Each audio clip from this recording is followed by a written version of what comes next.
Beloved ko, preacher, Brother Resty. Unang-una ako itong bibigay. Tayo man ay dumulangin.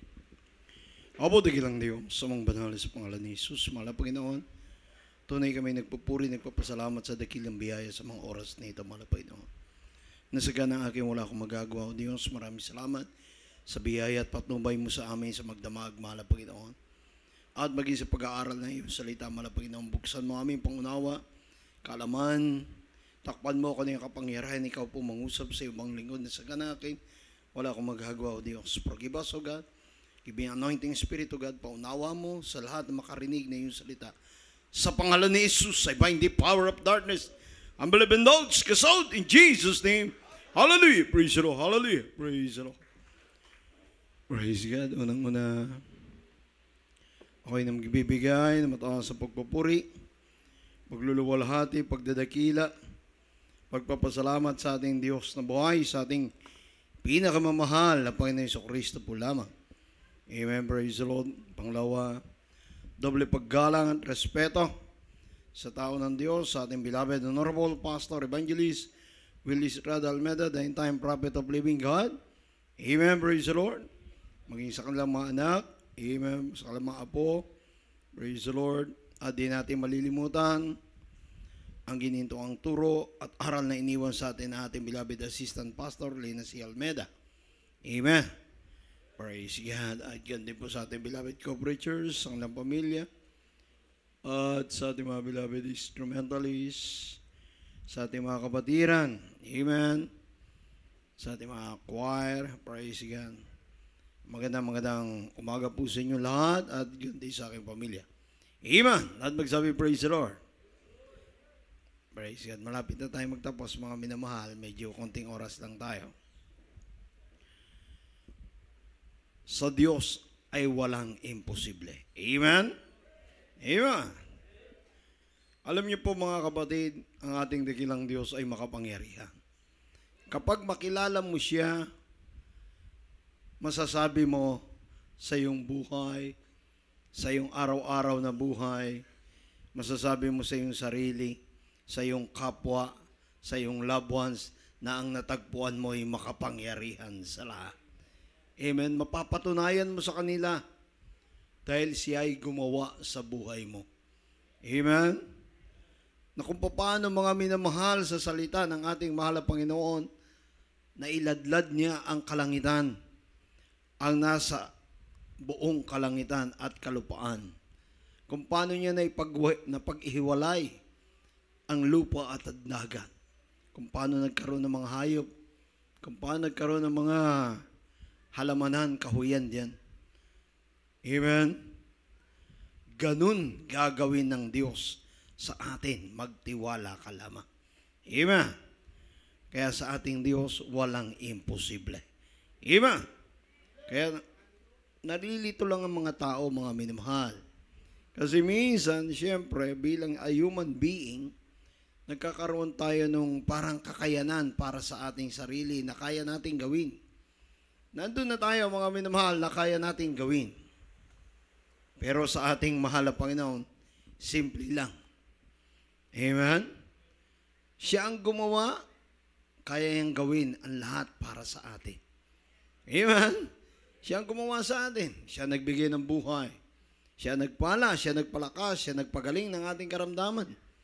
Siya nagdagdag ng ating buhay. Amen? Kaya walang imposible sa ating dakilang Diyos na buhay. Ang kailangan, sumampalataya at maniwala. Amen? Importante ito. Sumampalataya, maniwala at sumunod. Kapag ito'y nagganap ng isang mananampalataya, hanggang sa pagdating ng Diyos, isang tiyak na bagay, marapture tayo ng mahal na Panginoon. Amen? Kaya tayo nag-aaral, mga minamahal, upang maunawaan natin ang nais ng Diyos sa atin. Kasi ipinahayag na sa atin ng Diyos kung ano yung nais niya. Ang kailangan lang ganapin. Amen? Pakibasa po ang Jeremiah 32:17. Dito po sa Aklat ng Propeta Jeremias, Kapitulo 32, talatang 17. Panginoong Diyos, narito, iyong ginawa ang langit at ang lupa sa pamamagitan ng iyong malaking kapangyarihan at sa pamamagitan ng iyong unat na kamay. Walang bagay na totoong mahirap sa iyo. Amen. Pagpalain ng ating dakilang Diyos ang kanyang salita.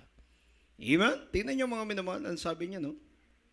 Sa pamamagitan ng iyong kapangyarihan at sa pamamagitan ng iyong unat na kamay, walang bagay na totoong mahirap sa iyo. Amen. Totoo yan, mga minamahal. Nagkakaroon lang kasi yung tao, yung pag-aalinlangan. Amen? Kapag dumating yung trials, ariyan na, kakabit yung alinlangan. Amen? Sa Diyos kasi, mga minamahal, ang nais kasi ng Diyos, yung tiwala mo ilalagap mo sa Kanya, ibibigay mo sa Kanya. Amen? Para makita ng Diyos ang iyong puso. Nakikita na ng Diyos to. Ang nais niya yung 100% na tiwala mo sa Kanya. Amen? Kasi nakikita ng Diyos yung heart mo kung hindi pa full ang pag-ibig sa Diyos. Hindi pa full ang tiwala. Hindi pa punong-puno ng tiwala. Kaya dapat pakilala natin ang Diyos. Amen? Hindi lang yung sumasamba tayo, nagpupuri, nagbibigay, nagpapakabanal. Kinakailangan makilala mo siya ng totoong Diyos.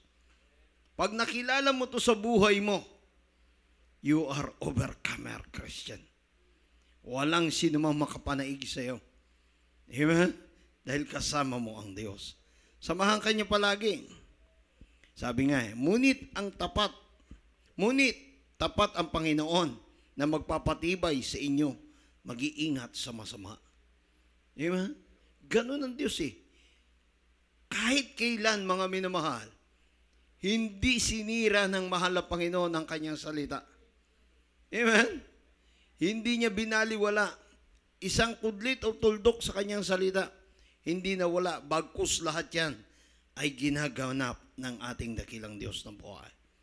Kaya nga tayo bilang anak ng Diyos, kinakailangan, katulad niya, meron tayong gaganapin ang church anniversary. Yan naman ay hindi para sa atin lang eh. Yan ay para sa Diyos. Amen? Para sa kaligtasan ng tao, gumaganap tayo para yung mga lost soul, mailapit natin sa Diyos. Diyan tayo gagamitin ng Diyos. Di ba pag humahayo ka na, nagsasounding ka, nagbibigay ka ng leaflet, namimigay ka, nag-iimbita ka ng tao, pagkatapos ng iyong ginawa, galak na galak ang iyong puso. Amen? Ibig sabihin, nalulugod ang Diyos sa ginagawa natin. Amen? Praise the Lord. Sa 2 Thessalonica, chapter 2, verse 7, sapagkat, pakibasa po, sapagkat ang hiwaga ng kasamaan ay gumagawa na. Pakibasa po. Adi po sa sulat ni Pablo sa ikalawang Tesalonica, Kapitulo 3, versikulo 3, ngunit tapat ang Panginoon na magpatitibay sa iyo at sa iyo'y mag-iingat sa masama. Amen. Yung 2 Thessalonica 2.7 po. 2.7. 2.7. Dito po sa 2 Thessalonica 2.7. Dito po sa unang Chapter Tesalonica, ikalawang Tesalonica, Chapter 2, verse 7. 2.7. Ang sabi po, sapagkat ang hiwaga ng kasamaan ay gumagawa na lamang ay may pumipigil gayon hanggang sa alisin ito. Praise the Lord. Amen. Praise God. Palain natin, dakilang Diyos, ang kanyang salita. Sapagkat ang hiwaga ng kasamaan ay gumagawa na. Tignan nyo ha. Kumikilos ang masama sa kanyang ginagawa para masira ang kalooban ng Diyos. Pagka tumingin ka sa social media, marami ka makikitang kulto.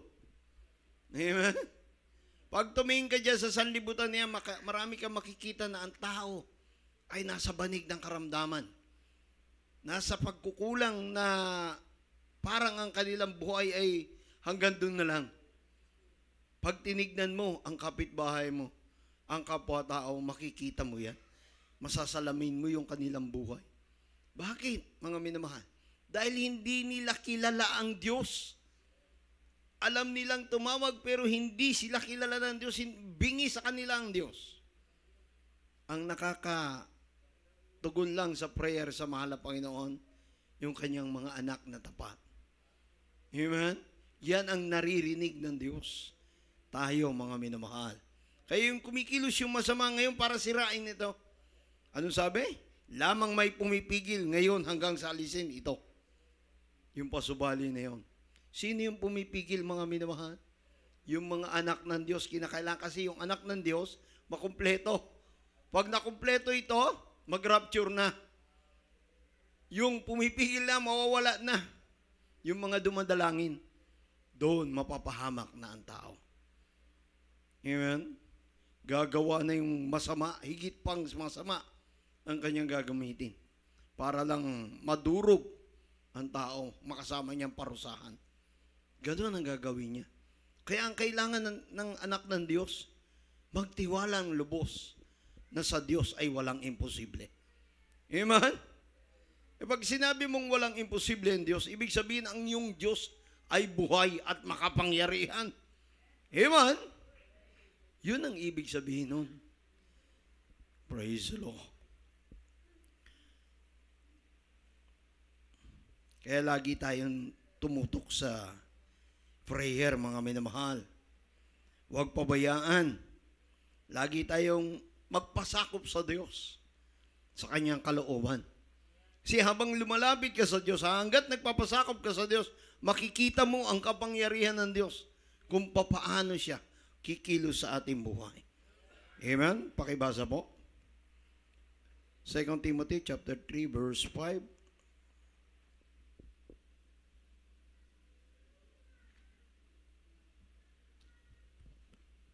Dito po sa aklat ng ikalawang Timoteo, kapitulo 3, sa talatang 5. Namayan nyo ng kabanalan, datapwat tinanggihan ang kapangyarihan nito.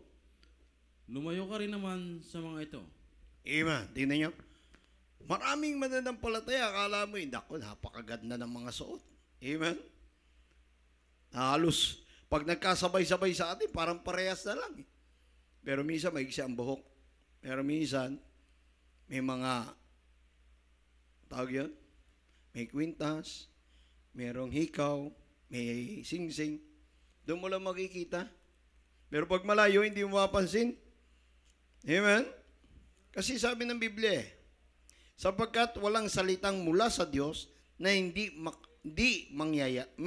may kapangyarihan.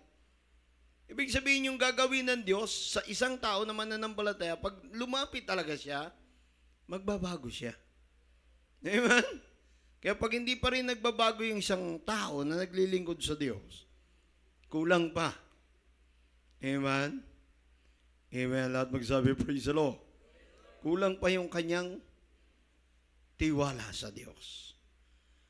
Once na ikaw ay nagtiwala, nagbigay ka na ng tiwala, alam mo kung ano at kung papaano mo isasagawa ang isang bagay na kikilos ang Diyos sa iyo kapag may pagsubok ka. Amen? Alam mo ang sagot, ibig sabihin, dahil nagtitiwala tayo sa Diyos.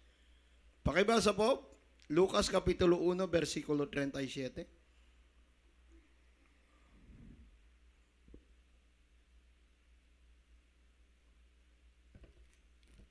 Dito po sa Ebanghelyo ayon kay Lucas Kapitulo 1, talatang 37. Sapagkat walang salitang mula sa Diyos na di may kapangyarihan. Ima, tingnan nyo. Lahat ng sasabihin ng Diyos, kalakip ang kapangyarihan. Lahat ng sinasabi niya rito. Amen? Kaya napakapalad natin na isang tinawag tayo, hindi man tayo karapat dapat, nahayag sa atin ang tunay na kalooban ng Diyos. Amen? At magsabi, praise the Lord. Palakpakan natin na malakas sa mahal na Panginoon. Nahayag sa atin yung nais ng Diyos eh. Tayo ngayon yung gagamitin ng Diyos para ihayag din sa iba. Kaya nga sabi ng John 14:12, kapag sumampalataya ka sa Kanya at naniwala ka sa Kanya, anuman ang iyong gagawin, sasamahan ka ng Diyos. At higit na magagawa mo pa. Basahin natin to. 14:12 po, nandyan. Dito po sa Ebanghelyo ayon kay Juan, Kapitulo 14, talatang 12. Katotohanan, katotohanan sinasabi ko sa inyo, ang sa akin ay sumasampalataya ay gagawin din naman niya ang mga gawang aking ginagawa. At lalong dakilang mga gawa kaysa rito ang gagawin niya sapagkat ako'y paroroon sa Ama. Amen. Tingnan nyo. Mahigitan mo pa yung ginawa ng mahal na Panginoon. Dahil gagawin niya para sa iyo, para maluwalhati ang pangalan ng ating mahal na Panginoon. Amen? Yun ang ibig sabihin ng Diyos. Minsan maraming nalito rito, sagot nila ba? Mas makapangyarihan ka pa doon sa Diyos. Mas magaling pa yung gagawin mo, hindi nila naunawaan. Gagawin ng Diyos yung isang bagay para sa iyo, ipakikita ng Diyos sa iyo. Dahil ikaw ay nagtiwala na walang imposible sa Diyos, ipakikita niya kung paano nagmamanifesto sa tunay na anak ng Diyos ang kanyang kapangyarihan. Diba? Ganon ang Diyos.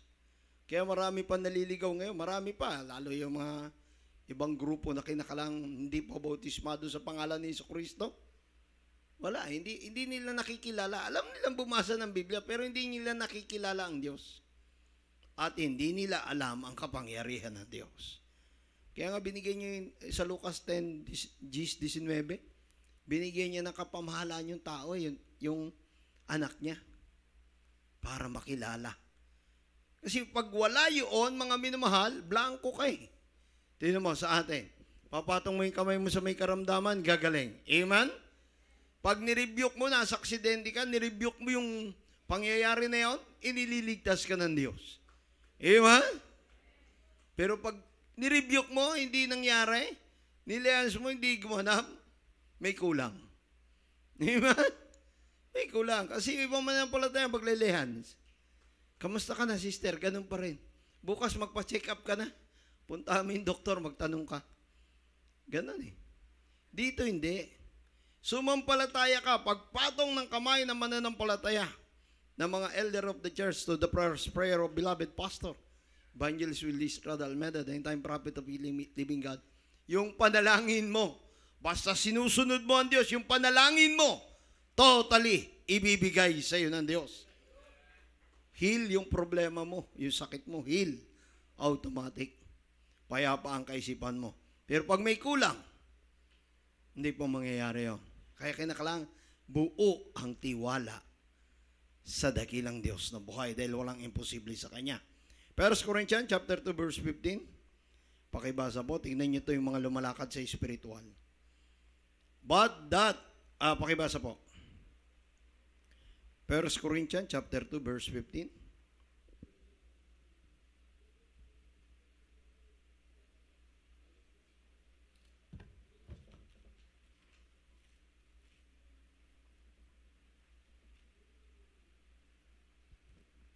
Dito po sa aklat ng unang Korinto, Kapitulo 1, Kapitulo 2, talatang 15. Ngunit ang sa Espiritu ay nagsisiyasat sa lahat ng mga bagay, at siya ay hindi sinisiyasat ng sinuman. Amen. Tingnan nyo. But he that is spiritual judgeth all things, yet himself is judge is no man. Tingnan nyo. Hindi siya pwedeng sukatin. Pag lumalakad siya sa spiritual, bakit? Yun nasa spiritual, bakit? Kasi yung nilalakaran niya, yun yung kalooban ng Diyos. Amen? Sinasamahan siya ng mahal na Panginoon. Praise the Lord. Kaya kinakailangan bilang mga anak ng Diyos, lagi nakatutok sa ganun, sa kalooban ng Diyos. Ano ba yung mga kalooban ng Diyos? Pwede kayo magtanong. Amen? Pero, sabi nga natin na pag-aralan na yung nakaraan, hindi ka na kailangan turuan, ang Diyos ang magtuturo sa iyo kapag nananahan ang banal na Espiritu sa iyo. Amen? Yan kasi once na time na lagi ka nagpupuri, lagi ka nananalangin, tuturuan ka ng Diyos. Turuan ka niya. 2 Corinthians 5:14, pakibasa po.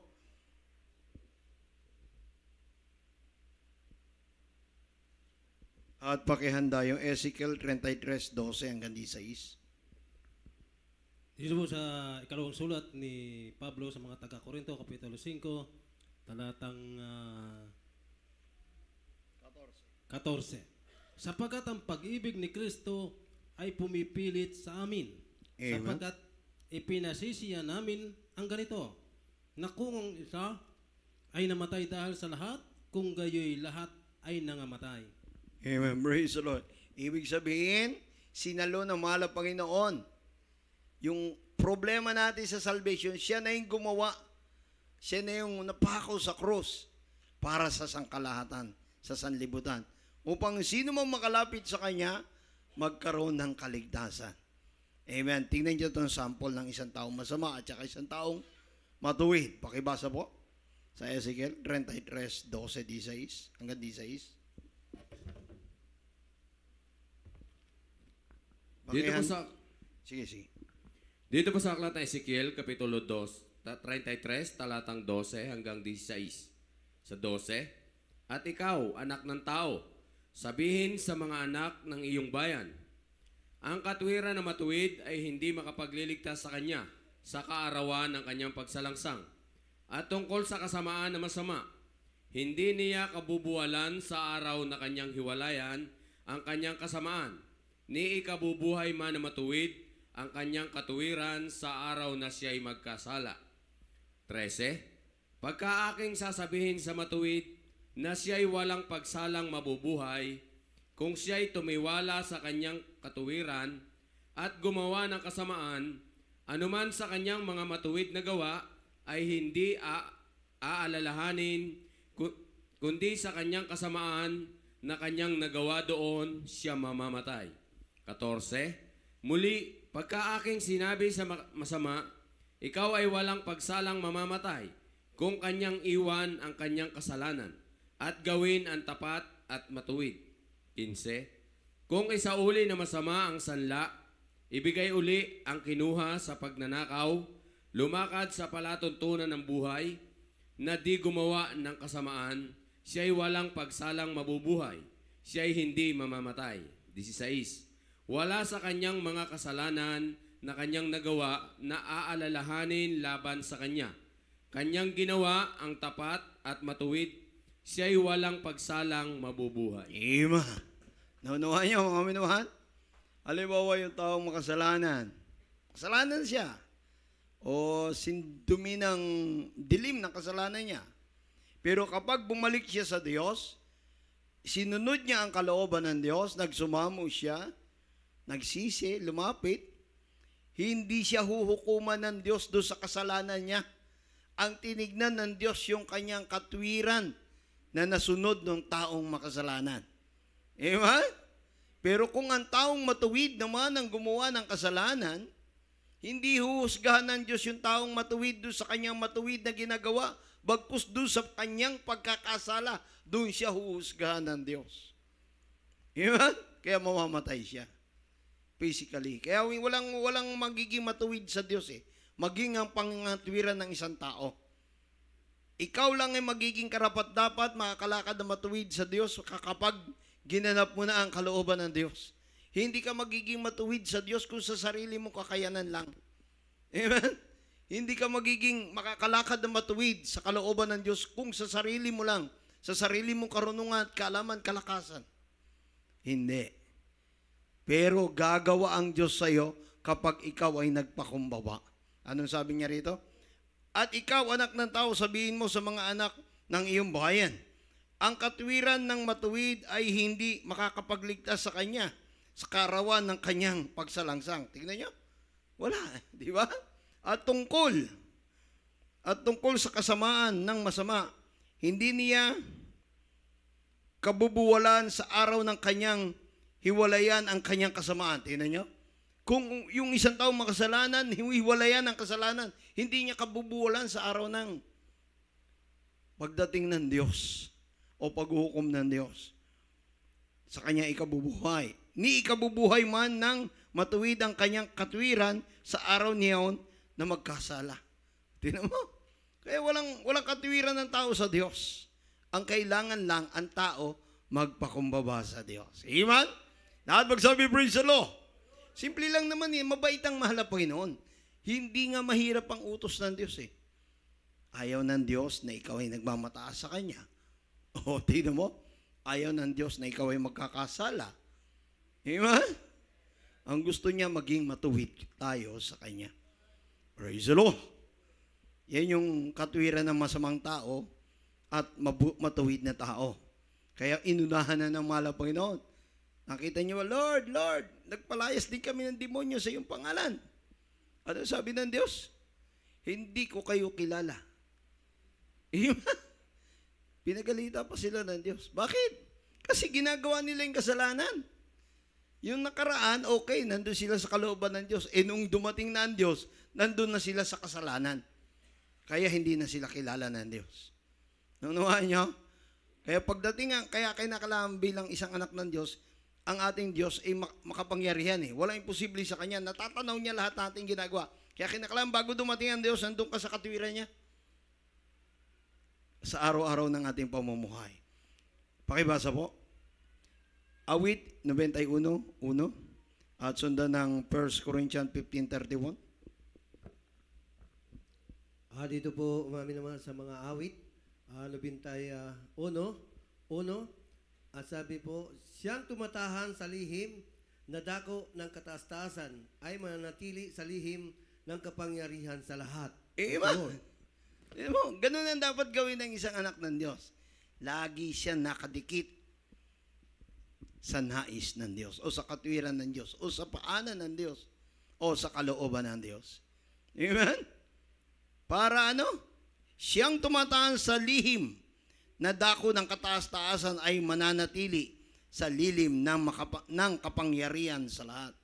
Ng makapangyarihan sa lahat. Tignan mo? Ibig sabihin, hindi ka mawawala sa kamay ng Diyos. Sabi ng Biblia, it's a fearful thing fall in the hands of the living God. Isang kahindik-hindik na bagay ang mahulog sa kamay ng Diyos. Paano mahulog? Pag nagkasala. Amen? Kaya sa ating Diyos, mga minamahal, walang imposible. Makasalanan ka man, kulang ka sa faith, lumapit ka sa Diyos, magsumamo ka, dumalangin ka. Bubuksan ng Diyos sa iyo ang kanyang pangunawa para maunawaan mo kung ano ang nais ng Diyos. Amen? 1 Corinthians 15:31, ito yung buhay ni Paul. Ating basahin. Sundan ng Jude 24.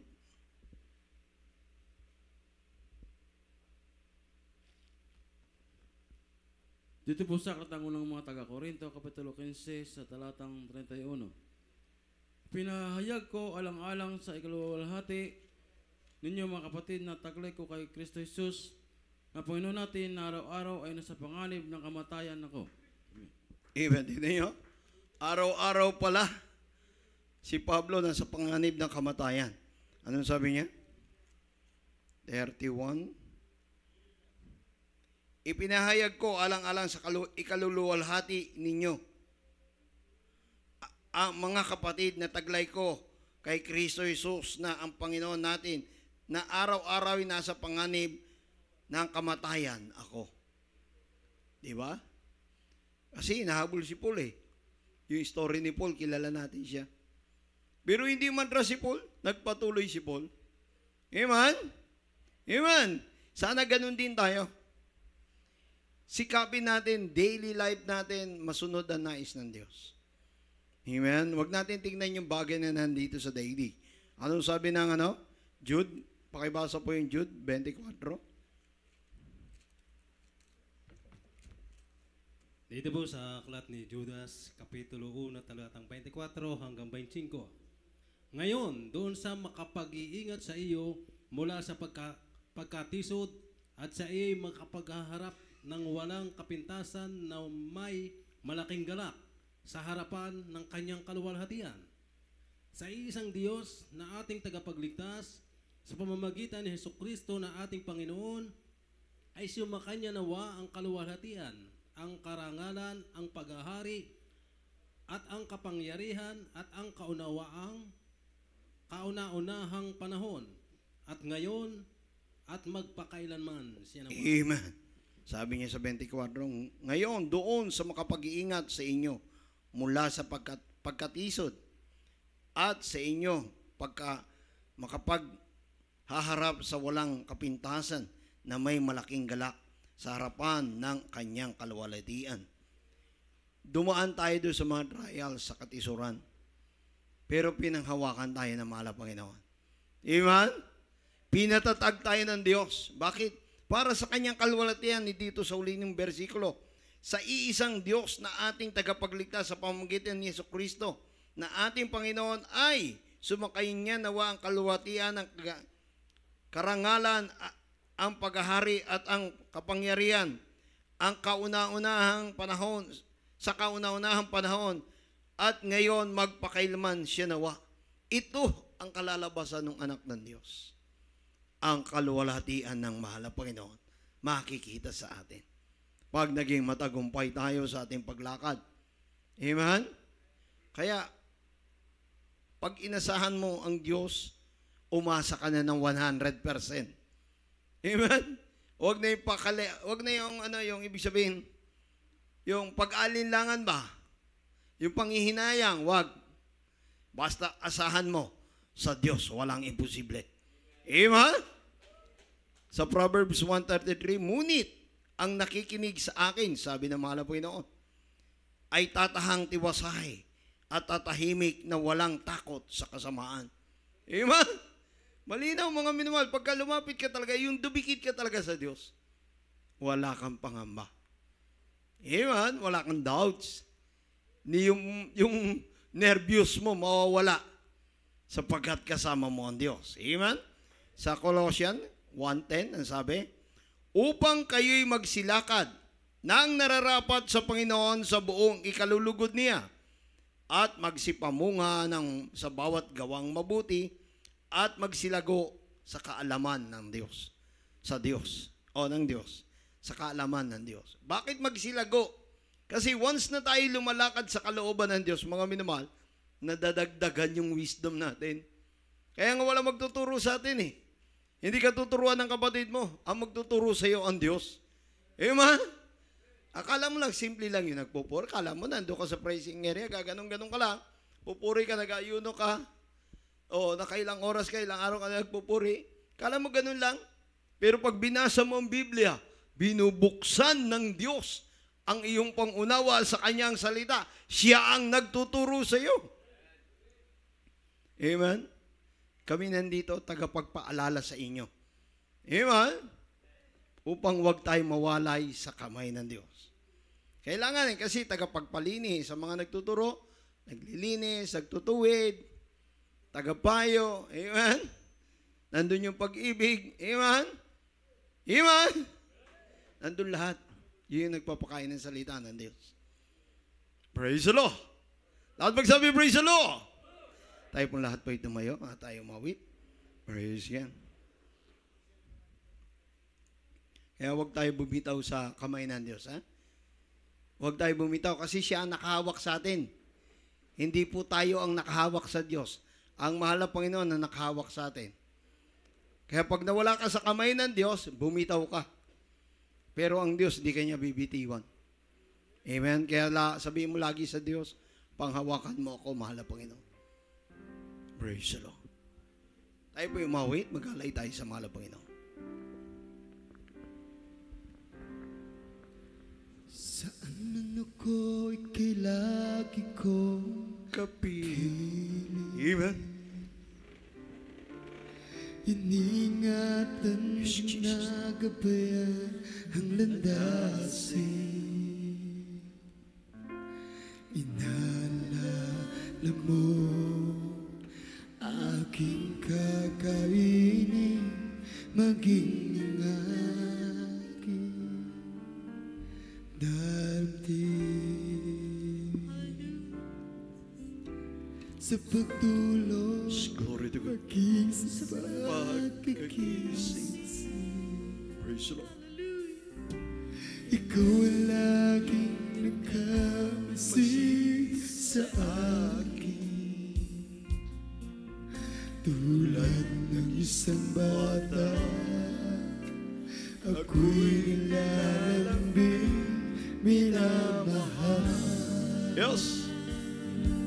Kailangan ka Thank you, Lord. Hallelujah. upang mapagmahal.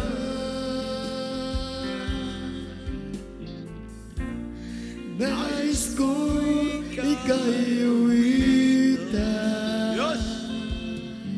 Thank you, Lord. Thank you, Lord. Awit ng pasasalamat, hindi hando maging ang aking buhay. Yes, praise you, Jesus. Turuan mong ako ay lumakad na ayon sa iyong kalooban. Yes, Lord God, teach us your words. Sa bawat akbang iyong Pangaramdam. upang di na Glory. mawalay pa. Praise the Lord. Hallelujah, praise the Lord. Mapagmahal, nais ko ika'y Thank you, uwitan. Lord. We praise you, Jesus. Awit ng pasasalamat, inihandog maging ang aking buhay. Saan man ako, kailangan ko kapiling. Yes, my Lord. Thank you. Hindi ingatan, ginagabayan ang landasin. Inaalala mo aming kakain, maging ang aking dating. Praise you, Jesus. Sa pagtulong, maging sa pagkagising, ikaw ay laging nakamasid sa akin. Hallelujah. Tulad ng isang bata, ako'y nilalamig, minamahal. Thank you, Jesus. Hallelujah. Praise you, Jesus. Hallelujah, praise the Lord. Upang mapagmahal, Hallelujah. nais kong ika'y uwitan. Awit ng pasasalamat, inihandog maging aking buhay. Hallelujah, hallelujah. Upang mapagmahal, nais kong ika'y uwitan. Praise you, hallelujah. Awit ng pasasalamat, ihandog Thank you, Jesus. maging ang aking buhay. Amen. Praise the Lord. Inihandog maging ang aking buhay. God bless you po. Mga minamahal, tayo po'y dumalangin. Magkaisa tayo ng panalangin bago sa ating mga pangailangan. Idalangin natin, mga minamahal, ang nalalapit na anniversary sa dako ng Candelaria. Amen. Tayo pong lahat dito ay kabahagi, mga minamahal. Lahat ng mangyayari dyan, lahat ng mabubunga dyan, tayo ay kabahagi sa panalangin natin, beloved pastor.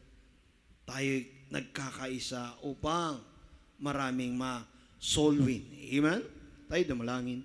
O dikilang Diyos, amang banal sa pangalan ni Jesus. Mahal na Panginoon, narito kami sa iyong paanan. Una sa lahat, patawarin kami sa aming mga pagkukulang.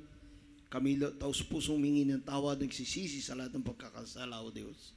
Dalangin namin sa iyo, mahal na Panginoon, unang-una, ang nalalapit na church anniversary, revival crusade sa dako ng Candelaria, mahal na Panginoon.